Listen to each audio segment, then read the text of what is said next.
son. But Rachel says, God hath blessed me, and has heard my voice, and has given me a son. Technically, no. Right. Nothing's going to actually please her down in her heart till it is her giving that son. That's why Ishmael did not really accomplish anything but starting a whole nother race of people. But it didn't fulfill that desire that was down in them to have their own son. Therefore, she called his name Dan. And Dan means judge. And Bilhah, Rachel's maid, conceived again and bare Jacob a second son. And Rachel said, with great struggle have I wrestled with my sister Leah, and I have prevailed. And she called his name Naphtali, which means my struggle. And when Leah saw that she had, now we've switched from Rachel and Bilhah, now it's hopping over to Leah, so that we don't get confused. When Leah saw that she had stopped bearing, she took Zilpah, her maid, and gave her to Jacob to wife. You see what's going on here? We got a competition of who can produce the most kids. Okay? Leah, all of a sudden, gives Jacob Zilpah because for some reason she wasn't getting pregnant. Okay? So Zilpah, Leah's maid, bare Jacob a son, and Leah said, a troop cometh. And they called his name Gad, or fortunate son. If you would happen to know the old song in here, Fortunate Son, now you can get where the line come from. And Zilpah, Leah's maid, bare Jacob a second son. And Leah said, I am so happy, for the daughters will call me blessed. And she called his name Asher, which means happiness. And now the contest is in full bloom. We got kids coming everywhere. And Reuben went in the days. Now, again, it switches. You have to pay close attention because now we're on the third story, if you will. In verse 14, now we're picking up Reuben, okay? Reuben is whose son? Leah. So, we're kind of back to Leah. And Reuben went in the days of the wheat harvest, and found mandrakes in the field, and brought them unto his mother Leah. And Rachel said unto Leah, give me, I pray thee, of thy son's mandrakes. Everybody say mandrake. Mandrakes. So for a long time, I don't know how long, mandrakes just seemed like some sort of fruit to me. I was seeing it in my head as he brought her some kind of fruit, actually, mandrakes is a root, not unlike ginseng, kind of close to the type that. Almost looks more like a carrot. But what is a mandrake? It is a herb. They cook it. It is an herb for fertility and conception for women who are barren. And it is very hard to find. And Leah wanted it. She was happy because now I want you to notice Reuben's already grown. And he's old enough to be out in the field working, and he's found mandrakes and has brought them back to his mother. And except for Rachel has seen them and she knows what they're for. Why did she want them so bad? Because Rachel wanted to have children. And they were so hard to find. So now she's willing to make a deal. Everybody say, let's make a deal. Let's make a deal. Now we're ready to make a deal for the mandrakes. And Rachel said to Leah, is it not enough that you have taken my husband, and now you would take these mandrakes that were meant for my son? She wasn't all there. she said this wanting a child has drove her half crazy. And Rachel said, Jacob shall lie with you tonight for your son's mandrakes. Now I'm going to read it again, and it's exactly what you're hearing. And Rachel said, Jacob, her husband, shall lie with you tonight for your son's mandrake. She is selling him off to her for the man. She wants a child so bad that now she's pimping out her husband so that she can get these mandrakes. And as Jacob came out of the field that evening, Leah went out to meet him. And she said to him, you must come in to me tonight, for I have hired you. That is the definition from the Scriptures. I have hired you with my son's mandrakes. And he laid with her that night. I don't see where he argued. Seemed like a bargain to him. And God listened to Leah, and she conceived and bare Jacob the 5th son. And Leah said, God have rewarded me for giving my servant to my husband, and she named him Issachar, or my reward. Issachar is my reward. And Leah, whom had stopped bearing, not only gave him Issachar, Leah conceived again and bare Jacob the 6th son. And Leah said, God hath blessed me with a good dowry, or a family lineage. Now will my husband stay with me, because I have given him 6 sons. And she called his name Zebulun, which means exalted house, or house that is lifted up. And I used to work out of Zebulun, North Carolina. And so now I know what it means. And afterwards Leah gave birth to a daughter. Now she's messed up everything. Supposed to be having sons, and she gave birth to a daughter, Dinah, and that means God will judge, because she knows she's supposed to have boys, and so now it's going to have to be remember this. Everybody say Dinah. Dinah. You don't hear much right now, but she's going to play a part later on in chapters to follow. Everybody say, remember that. Remember that. And then God remembered Rachel. God knows what child you're going to have, right? But it does strike me, and the timing could be nothing. It just could be the way it is written here. Because, they had to choose places to separate and tell the story. But immediately after Leah gave birth to a daughter, which doesn't help the lineage at all, okay? Immediately God remembers Rachel, because there needs to be how many sons? 12. So how many is there so far? 6. Yeah, I think we got 7 with Zebulun. Oh, okay, 7. No, you're right, 6. Give her, put a golden star on her. And God remembered Rachel, and God listened to her and opened her womb. And she conceived and bare a son, and said, God hath taken away my shame. So, having the sons from the handmaiden didn't take her shame away. No. Okay? It might have put kids in the house, but the shame was still there because she hadn't gave birth herself. And she called his name Joseph. Now this is strange. You would think that she would have gave him, now we all know the name Joseph, and it becomes very, very famous. However, Joseph, it actually means God will add another, which to me is strange.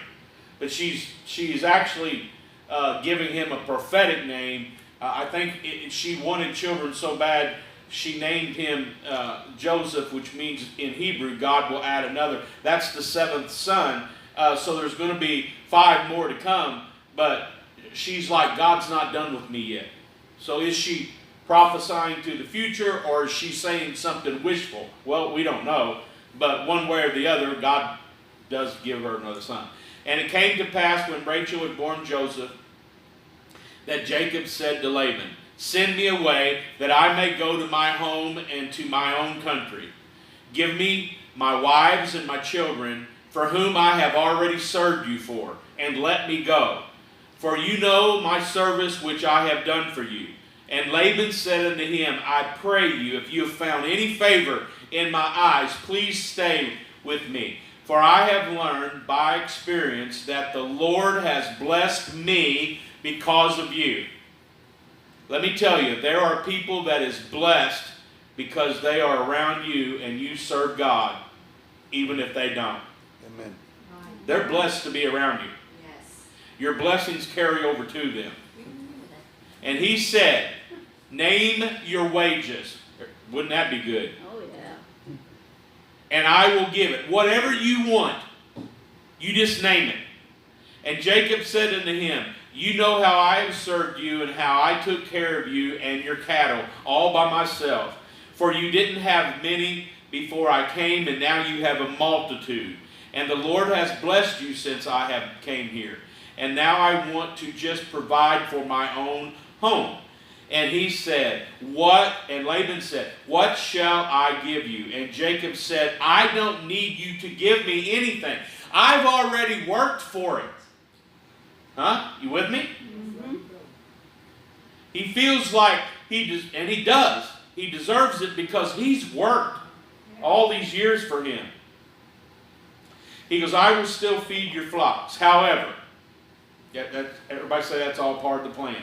It's part of the plan. He want. In my mind, I'm like, why would you still want to feed us? It's all part of the plan. Okay? However, I will pass through all your flocks today, and removing all the speckled and spotted cattle, and all the brown cattle among the sheep, and the spotted and the speckled among the goats. And that shall be my wages. Now, everybody say cattle. Cattle. Cattle here means sheep and goats. It's when we think cattle, we think cows. Right? Yes. Okay. So this is sheep and goat. So shall my righteousness answer for me when time to come. When it shall come time for you to pay me my wages. In other words, when it's time for me to gather more of the flock, if you will. He's not getting money anymore. He's getting goats and sheep, okay? Everyone that is not speckled or spotted among the goats or brown among the sheep, they shall be counted as stolen. So if he finds anything that's not speckled or spotted or striped,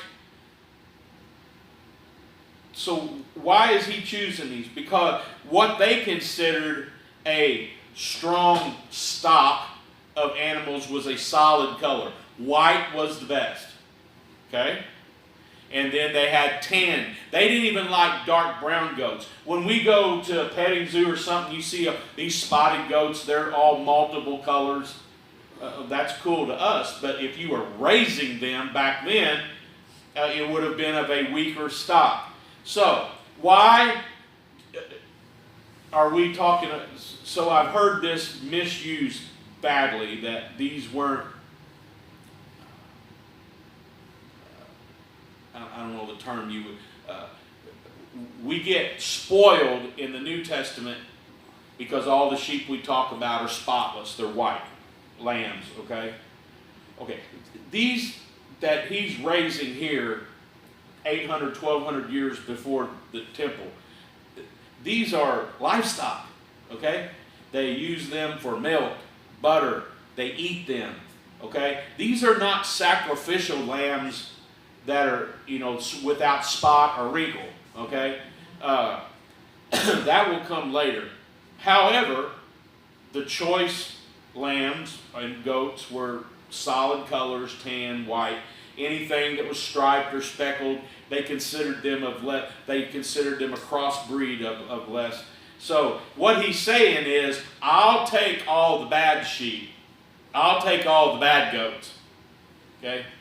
Because it's really, he's smart enough to know the color of them's got nothing to do with it. Okay? And Laban said, behold, let it be as you have said. He removed that day all the goats that were speckled and spotted, and all the she-goats that were speckled and spotted, and every one that had some white on it, and all the brown sheep, and he gave to his sons for them to graze. And he grazed his flocks 3 days' journey between him and Laban. So he had his sons take all them goats and sheep somewhere 60 to 75 miles away from Laban's, so that he couldn't say that you're stealing my sheep or you're messing with. So he is 3 days journey away, and they're grazing him. However, in breeding season, they would bring them all back together, or when winter comes and they're not grazing outside and they're feeding them hay or something like that, they will come back together. So although verse 36 means that they're 60 to 75 miles away, 37 things changed.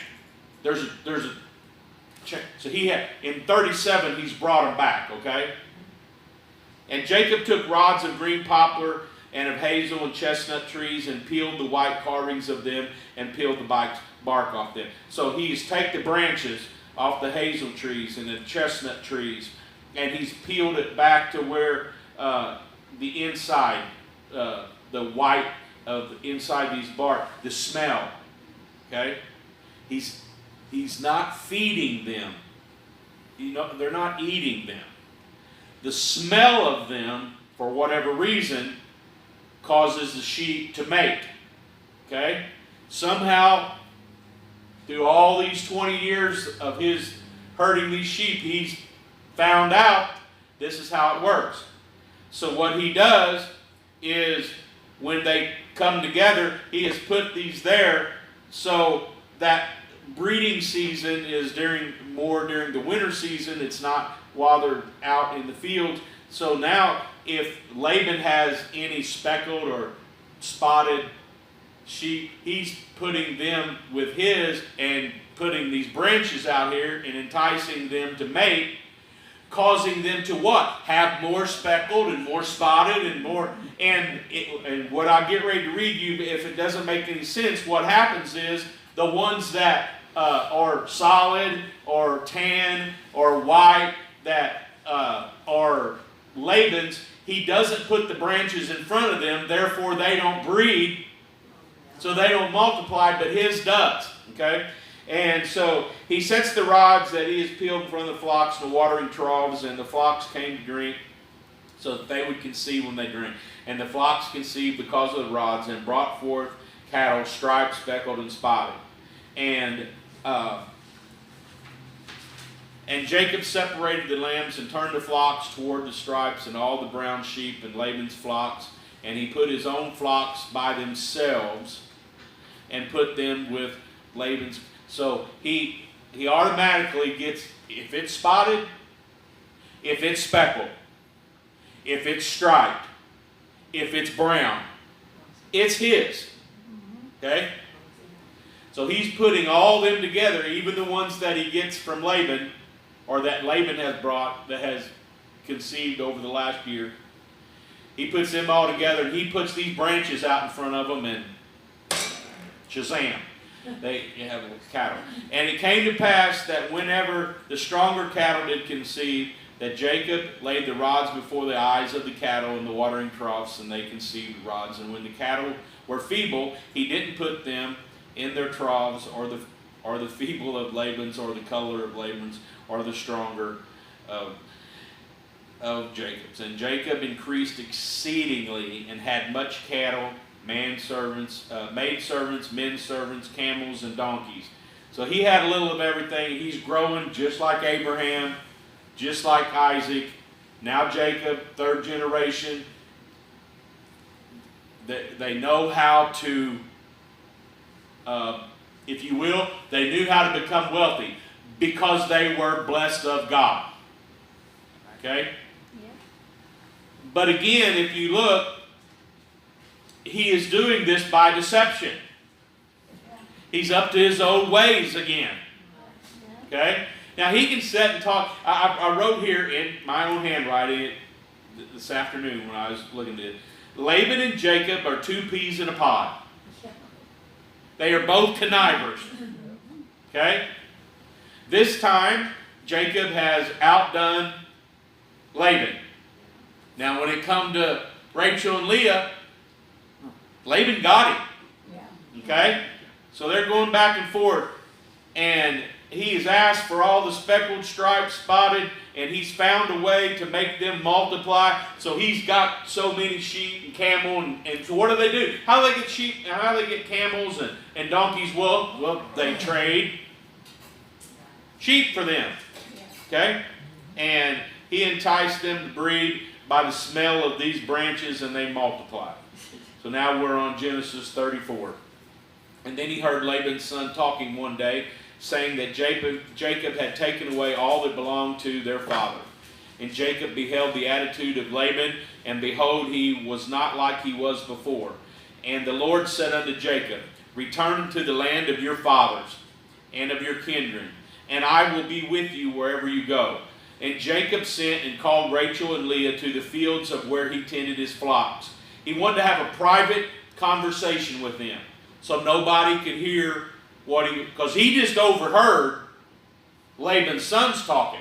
Yeah. You with me? Yeah. There's a lot of overhearing, a lot of eavesdropping going on in Genesis. Yeah. Okay? So where does he take them? One place where he knows there ain't going to be nobody, and they can have a conversation. They can get out in the middle of the goats, and nobody can hear a word they say. And he said to them, I see your father's attitude has changed towards me, because God has blessed me over him. And you know that with all my power I have served your father all these years. And your father hath deceived me and changed my wages 10 times.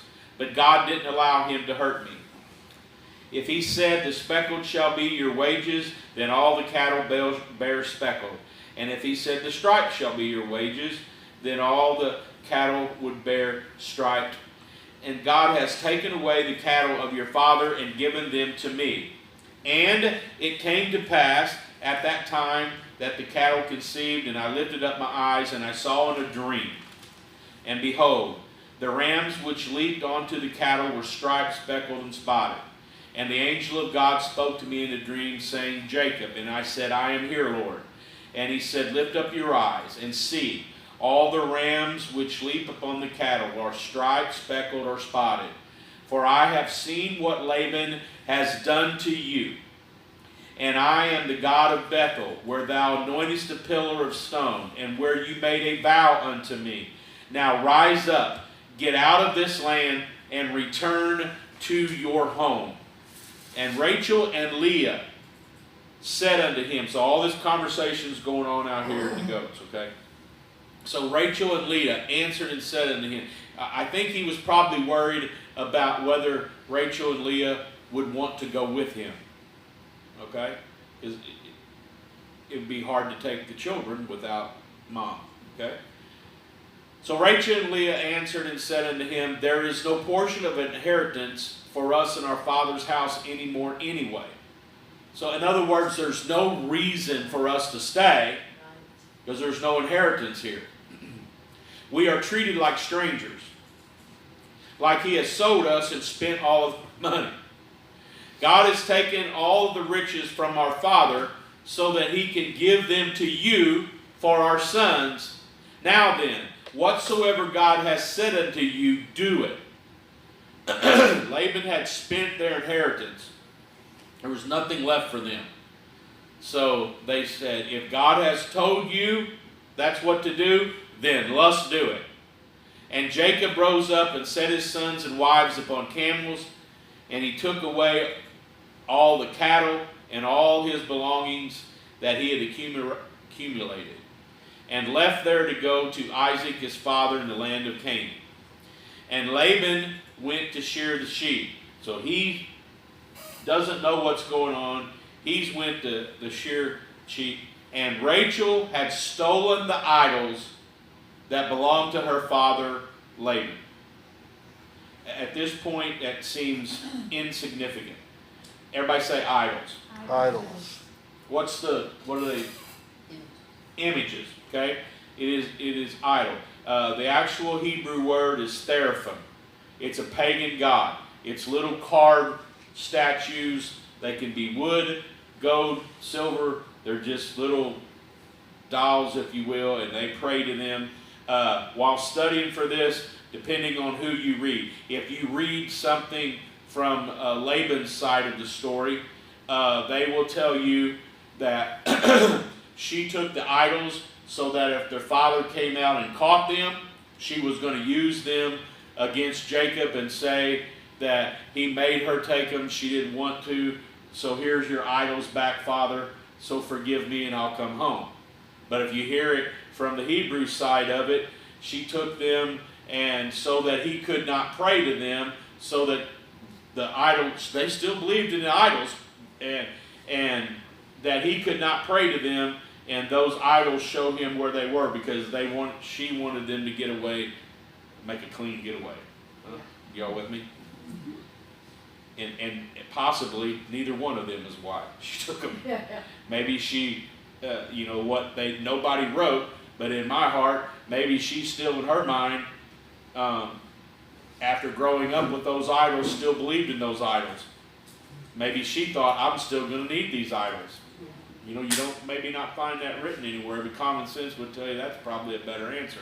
And Jacob left there unaware to Laban. And so he left with all that he had. And he rose and he crossed the river Jordan and headed towards Mount Gilead. And it was told to Laban on the third day. So he again, just like the children of Israel, he's got 3 days out. And now of course, we're not nowhere near the children of Israel yet. We're way ahead of them. So I guess so be more like the children of Israel did like Jacob. So, and it was told to Laban on the third day that Jacob ran away. And he took his brethren with him and pursued after them 7 days. And they caught up with them at Mount Gilead. And God came to Laban the Syrian in a dream by night. Kind of like King Abimelech, right? Mm-hmm. He come to him in a dream, said, don't touch Abraham's wife. And he said unto him, be careful that you speak not to Jacob either good or bad. Don't go out there bragging on him. Don't go out there chewing, because I'm just basically, you better leave him alone. Okay? And Laban caught up to Jacob, and now Jacob had camped by the mountain. And Laban and his brethren also camped by Mount Gilead. And Laban said to Jacob, what have you done, leaving in secret, taking my daughters like captives with a sword? Why did you leave secretly and keep it from me?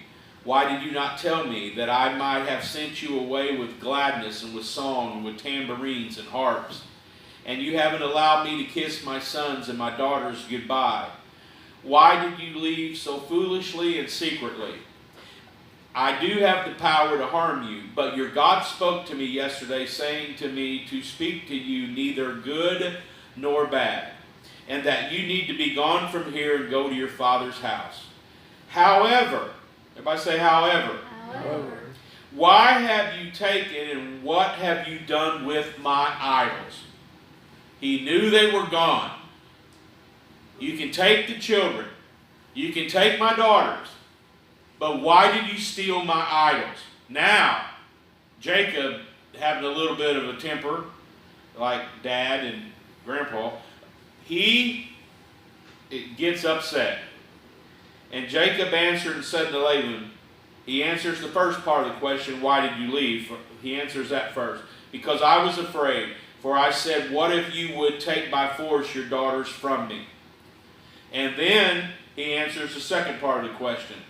With whom you find the gods, let him not live.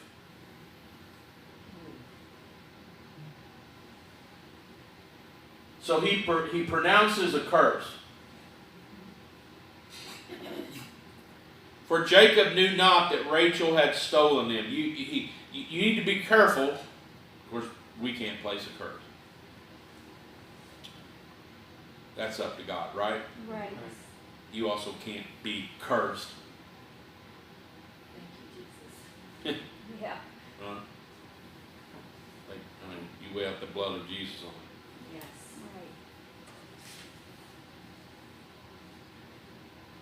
Right. However, shortly, we're going to get to it, but she dies in childbirth. Yeah. Does it have anything to do with it? Possibly not. But he didn't know He's making a very, well, I'm just keep reading. And Laban went to Jacob's tent and to Leah's tent and into the two maidservants' tents, but he found them not. And he went out to Leah's tent and entered into Rachel's tent. He went out of Leah's tent and then entered into Rachel's tent. Now Rachel had taken the idols and put them into camels' packs and sat upon them. And Laban searched all the tent and found them not. And she said to their father, let it not displease my lord that I cannot get off the camel, for I am with the custom of women, and it is now upon me. And he had searched, but found not the idols. Then Jacob was very mad and began to yell at Laban. And Jacob said to Laban, what is my trespass? What is my sin, that thou hast so hotly pursued after me? Now you have searched all my stuff. What have you found? Set it in front of me now, and let everyone here judge between me and you this day, if you have found anything. This 20 years have I been with you. Haven't your goats all gave birth, and you multiplied greatly? That which was killed by a beast I brought to you, and I bear the loss of it myself, because you required that of me. Whether they were stolen by night or whether they were stolen by day, it was still my fault. And in the daytime the heat consumed me, and by night the frost covered me, and I never got enough sleep, yet I worked for you. Thus have I been 20 years in your house. I've served you 14 years for your 2 daughters, 6 more years for my cattle, and you have changed my wages 10 times. Except the God of my father, God of Abraham, and the fear of Isaac had been with me, you would have sent me away now with nothing. So if you hadn't had reason I snuck off, if I'd have come to you, you'd have sent me away with nothing. Because that's the kind of man he was. And God hath seen my afflictions and the labor of my hands, and he has rebuked you. And Laban said unto Jacob, these daughters are my daughters, these children are my children. The cattle that you see, all the cattle is mine. Yet, because of your God, there is nothing that I can do about them today. So in other words, yeah, the daughter's mine. Yeah, grandchildren's mine. Yeah, all the cattle's mine because they were on my land. But I can't do nothing about it because of your God. Ain't God good? Amen. I wonder how often bad things can't come on us because we're covered. Doesn't mean bad things don't happen. That's ridiculous. Bad things happen. Yes. But we got God to help see us through it. Yes. Now let us make a covenant between me and you. I want you to notice, as you're reading through the rest of the chapters that we're going to go through, and we'll go through, of course, all the Old Testament. I want you to know, usually every time somebody wants to make a covenant, one or the other wants protection.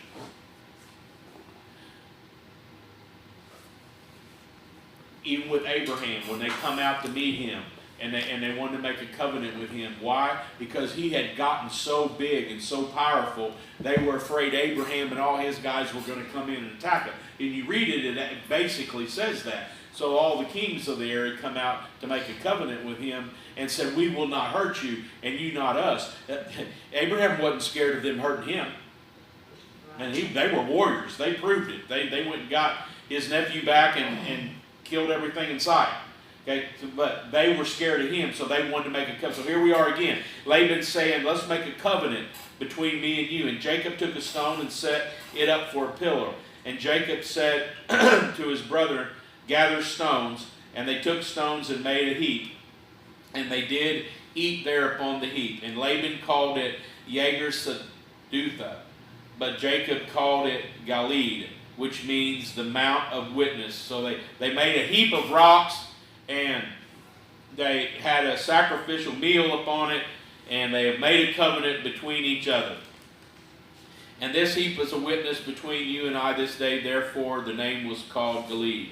And it is also called Mitzvah, an emotional bonding.